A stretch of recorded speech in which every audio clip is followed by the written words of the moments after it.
પ્રથમ ક્રમની પ્રક્રિયામાં 2 ગુણ્યા 10 ની 4 ઘાત સેકન્ડમાં પ્રક્રિયકની સાંદ્રતા 800 ગુણ્યા 800 માંથી ઘટીને 50 થાય તો આ પ્રક્રિયાનો વેગ અચળાંક કેટલો સેકન્ડ ઇન્વર્સ હશે?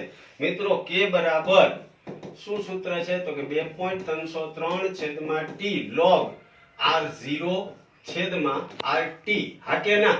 2.303 આપણને શું પૂછ્યું તો કે વેગ અચળાંક એટલે k બરાબર 2.303 છેદમાં t. t કેટલો છે તો કે સૌથી પહેલા 2 ગુણ્યા 10 ની 4 ઘાત સેકન્ડમાં એટલે t log શરૂઆતની સાંદ્રતા 800 છે, અંતિમ સાંદ્રતા 50. 50 અને 800 એટલે 16 વધે ને 16 એટલે log 2 ની 4 ઘાત એટલે આવું કંઈક થશે k બરાબર 2.303 ગુણ્યા 10 ની -4 ઘાત છેદમાં 2 log 2 એની 4 ઘાત.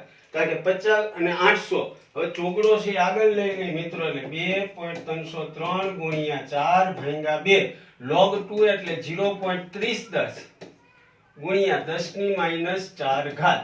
હવે મિત્રો વિચારવા જાવ 2.303 ગુણ્યા 0.3010 એટલે 0.693 2 દુ 4 આ તમારા 2 દુ 4 0.693 દુ એટલે 1.386 ગુણ્યા 10 ની -4 ઘાત આન્સર આવે C.